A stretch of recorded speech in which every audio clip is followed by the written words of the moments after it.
Aber noch geheimnisvoller klingt das Projekt HAARP. HAARP ist eine Messstation, die in den eisigen Einöden Alaskas liegt und offiziell soll mit ihr die obere Atmosphäre erforscht werden. Doch derartigen Erklärungen schenken Umweltschützer und Verschwörungsfreaks gleichermaßen keinerlei Glauben. Sie vermuten hinter HAARP etwas ganz anderes. Im Norden von Alaska, in der Nähe des kleinen Städtchens Gakona, befindet sich das rätselhafte Areal mit dem Namen HAARP. High Frequency Active Auroral Research Program. 180 Antennen, jeweils 24 Meter hoch, senden Radiowellen in die Ionosphäre.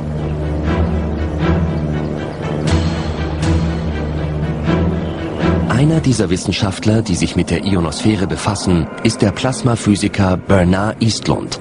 Er entwickelte zahlreiche Patente für HAARP. Eines davon mit dem Ziel, das Wetter zu manipulieren.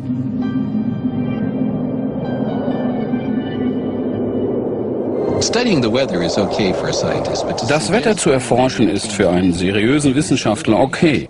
Aber das Wetter verändern zu wollen, ist ein bisschen gefährlich, weil man sich damit der Lächerlichkeit preisgeben könnte. Das hatte ich natürlich im Hinterkopf, als ich das Patent entwarf.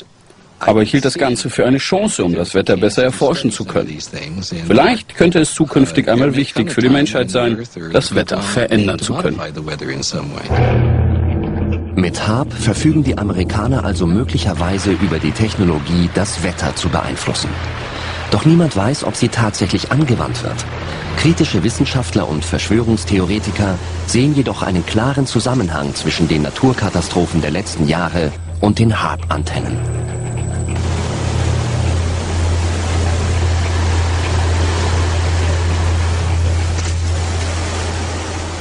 Die HAARP-Anlage in Alaska liegt in der Nähe des Nordpols. Und genau dort verlaufen die Magnetfeldlinien besonders dicht. Die Vermutung ist, dass das Magnetfeld sensibel auf Einflüsse reagieren könnte. Das Szenario: aufgrund der massiven Strahlung der Antennen verschieben sich die magnetischen Pole. Einige Wissenschaftler befürchten verheerende Konsequenzen. Die Natur könnte komplett verrückt spielen. Katastrophen wie Vulkanausbrüche, Erdrutsche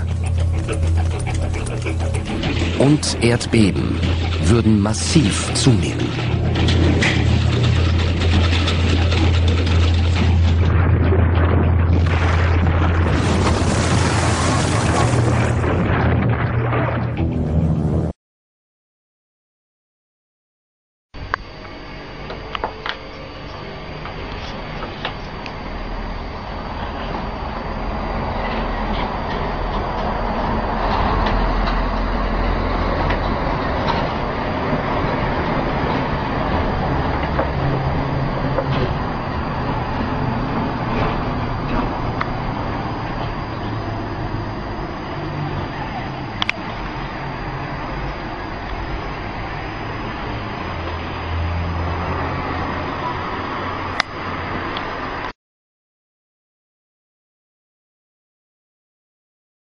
Let's just bring in these latest pictures for you that just give you a sense of this whirlpool that's been created there. I don't know if we can bring in Humphrey on this one. Is that usual? That because we've seen a wave moving forwards essentially, but that very much a spinning whirlpool-like motion.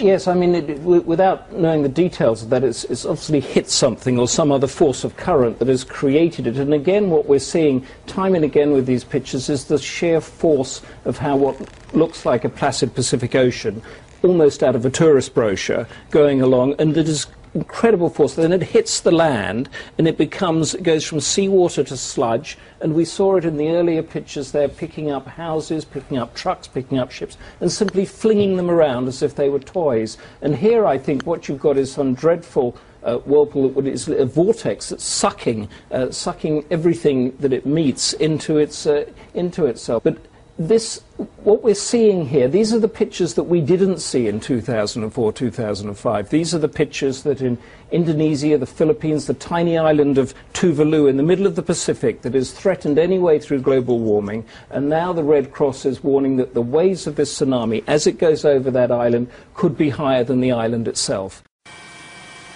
The white tsunami waves moving extremely rapidly upstream.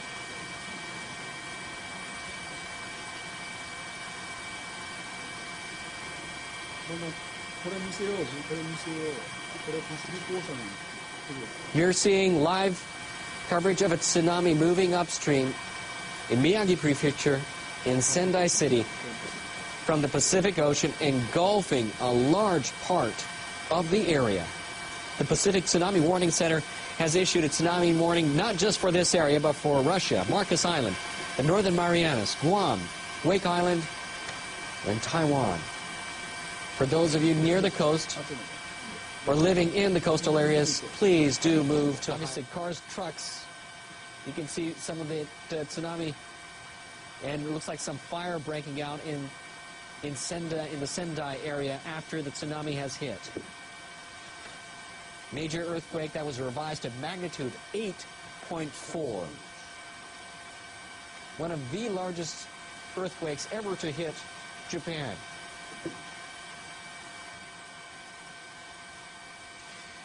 A major earthquake hit Japan on Friday afternoon. Japan's meteorological agency says the quake measured magnitude 8.4. The agency has issued a tsunami warning for Japan's Pacific coast. But as you can see, live coverage of Miyagi Prefecture in northern Japan, the Sendai area, the tsunami has already engulfed some cities, fires breaking out due to the earthquake. In northeastern Japan's Iwate Prefecture, tsunami waves of over 4 meters were observed soon after the quake. The agency is warning that tsunami could reach between 6 and 10 meters. Tsunamis come in several waves. For those of you who are listening to this program, if you're along the coast, please do stay away and move to higher ground immediately. You're seeing live coverage of Miyagi Prefecture in the Sendai area. Japan's meteorological agency revised the magnitude of the quake to 8.4 from 7.9, one of the worst earthquakes ever in Japanese history. It's a 7 on the Japanese seismic scale of 0 to 7. That is the same size earthquake as the one that hit the Great Hanshin area back in 1995. Fires breaking out, as you can see, live coverage in the Sendai area, Miyagi Prefecture, north of Japan.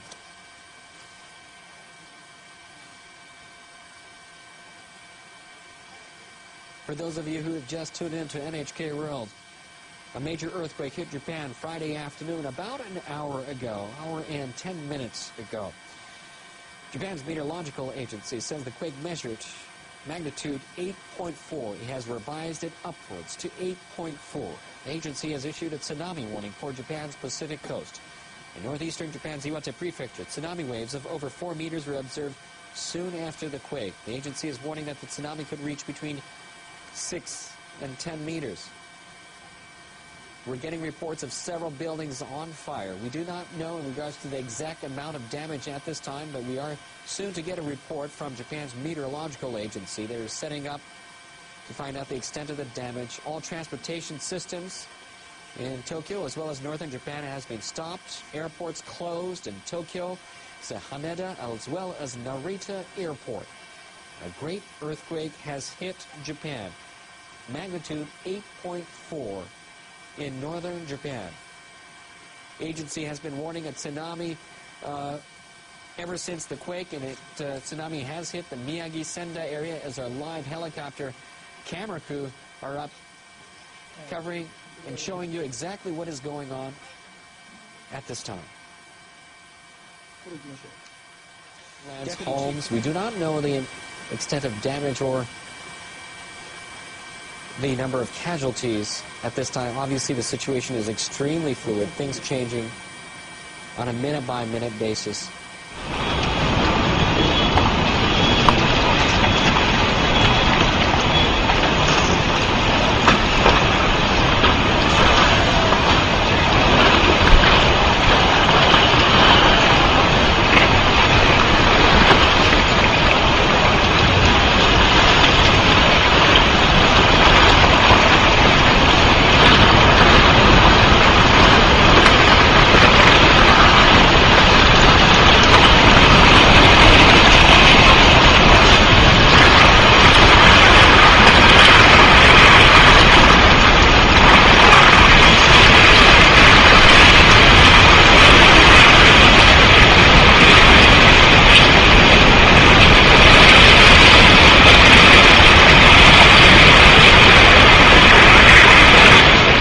Obviously some fire in Chiba Prefecture of an oil refinery in Ichihara area.